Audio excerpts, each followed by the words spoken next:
rights reserved. Just getting used to saying it, helping you too. And what I wanted to say before I left is that I was meditating to make space for answers to come to me and through me, and also to rise up from within me. And yesterday I did a movement practice on my YouTube channel live that some joined in on and asked, why for did you end it abruptly? I was still in process. And the answer is because I was done, and because I made it a forgiving movement practice, because I was going to be moving on my own, in my own space anyway. And so I did so, and then when it felt complete for me, I wrapped it up. And unfortunately, that video is not getting posted on my live channel, and I don't know why specifically. I feel like I am heavily shadow banned, which means that many are not actually getting the hand that I am offering as the reminder of who and whose we truly are. And that is intentional, because this information is powerful, not because I'm sharing it, but because there is power in remembering who you are and becoming full of that remembrance. Ra membrance, Ra being God, one of the Egyptian terms for it at least. And so when you Ra member, you become a member again of your own divinity. And that, my friend, is what I believe we're all here for. Now, going back to the meditation that I was doing this morning, my mind works very quickly and goes down many different rabbit holes, as do I.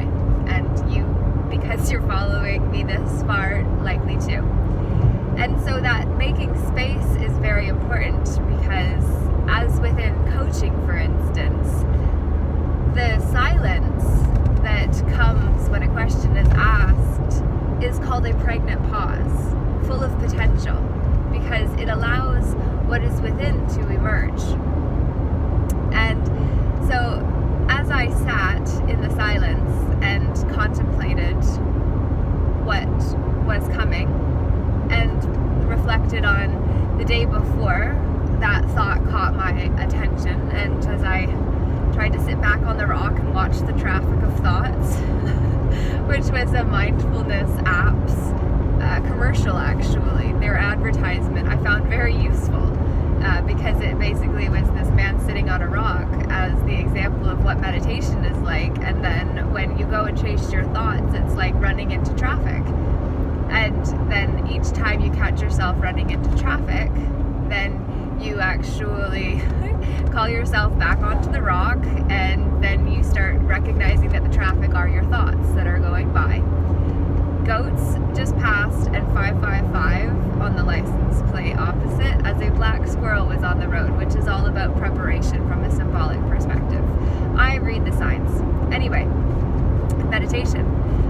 So, 9:09. I love it. Life is just so magical if only we are willing to dare to see the beauty in what could be just seen to be mundane and nothing, compared to when we actually see that everything means something, if we take the time to just get back in line with the magic of what is here for us. I'm just gonna wait so that I don't have to rush. And so basically, when I was reflecting on the process that I wanted to actually lead people through yesterday, and myself too, which is one that I've shared many times, and it's the image of the infinity sign, that you are to imagine whatever problem you may have being placed in the circle opposite you, who is to stand with an archangel or an angel that offers comfort. Consider it your guardian angel, consider it your higher self, consider it your Christ self, the Christos consciousness that is with you and in you and waiting to be found by you, remembered by you. So if you imagine yourself and your higher aspects, the support team that comes from the etheric planes rather than the astrals, which in the teachings of the Ascended Masters, which I'm still working around how I feel about all of that, because just like any good book, if there is even a hint of mistruth hidden in the truth, how do you know other than to feel? And that is why we really need to bring the will presence and polarity into it all, which is what we're going to do with the reappropriation of that exercise that I've shared previously. But today it came to me that with everything in this world, we're taught to cut away that which we don't enjoy and to push it away and to just get away. And it's just, well, awareness, God concept, is the masculine polarity, and we see it to be outside of ourselves, which isn't to say it's not. But the realize that I have gained from this morning's experience was that so often the original exercise, as I heard it, was to envision the figure 8, step yourself and your guardian angel or higher aspects into the one side, and then whatever causes you pain, discomfort, frustration, hurt, whatever has traumatized, abused, not treated you kindly or in a way that you would wish to have been treated, you place that in the circle opposite you. And then basically you envision the infinity sign, and you can call in colors, you can just call in white light energy to envision going around the circumference of the 8, the infinity sign. And you do that 3 times to get good energy around it, and then you envision the separation beginning to happen, so that instead of it being an infinity sign, it's then a figure 8 that breaks apart and has 2 bubbles. So you're in the circle that's left on the ground, and then the other gets pushed away and then sent up into the divine cosmos to be transmuted and then returned to you.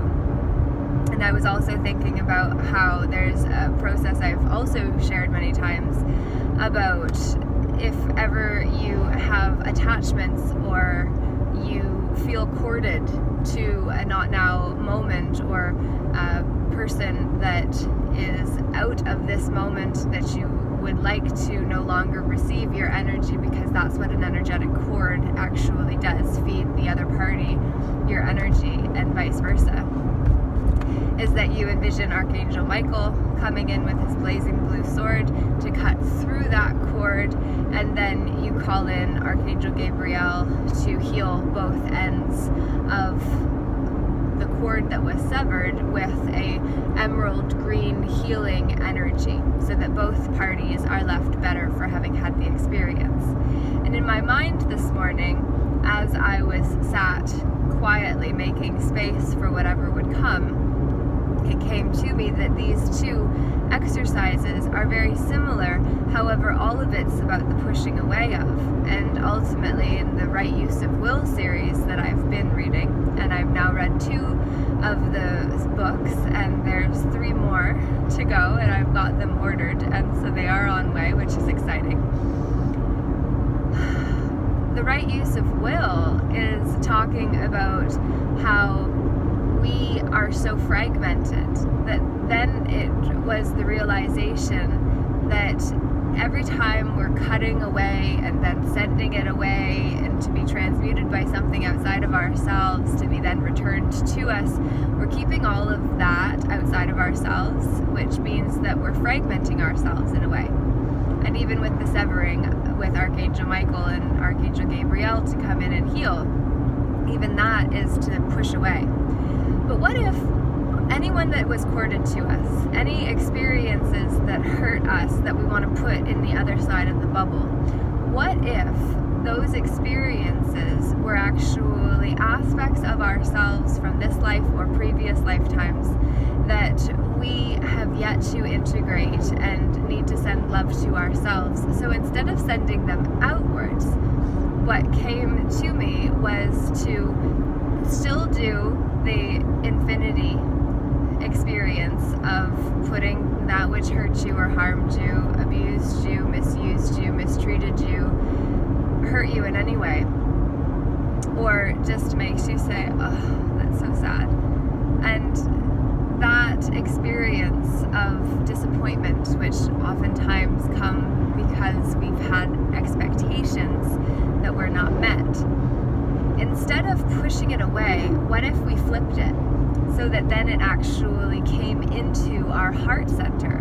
So that instead of sending it up to be transmuted outside of ourselves, to let something outside of ourselves do the work, what if we actually flipped it so that then it went into our heart center? And in the teachings of the Ascended Masters, there is said to be the threefold flame of wisdom, love, and power that burns within the secret chamber of the heart, which is behind the heart chakra.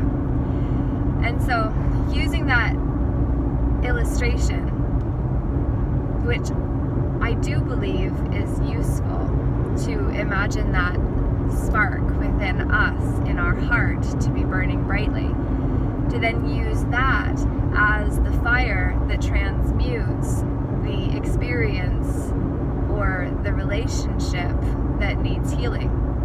And we actually transmute it inside of ourselves.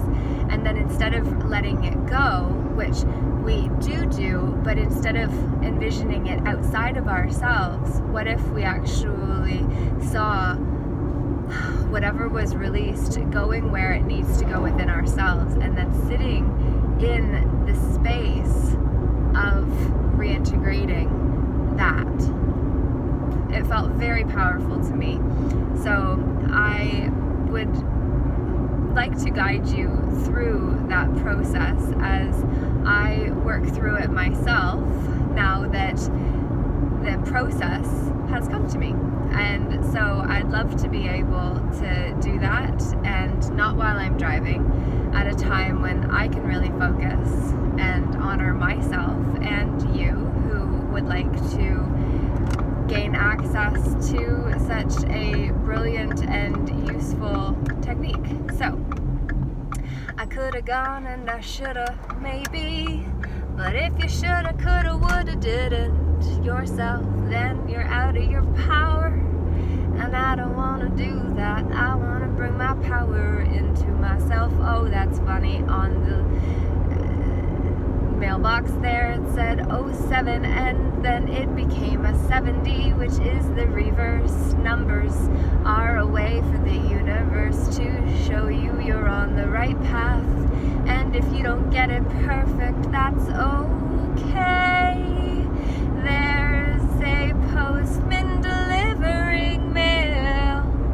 They are doing their job, and I am going to pass them at the local Apple place, because it's time for us to remember knowledge isn't power, only when we give our attention to things that actually will serve us and spill over, because we chose to give from the abundance. That was the message today on the calendar. I passed the generations marketplace again, and what I love is that this morning on the calendar that I flip every morning when Papa and I eat our breakfast together, for the most part, is that it said only a man who's able to give abundantly. This is paraphrased. We are the ones who live from the Tao. If you can, I think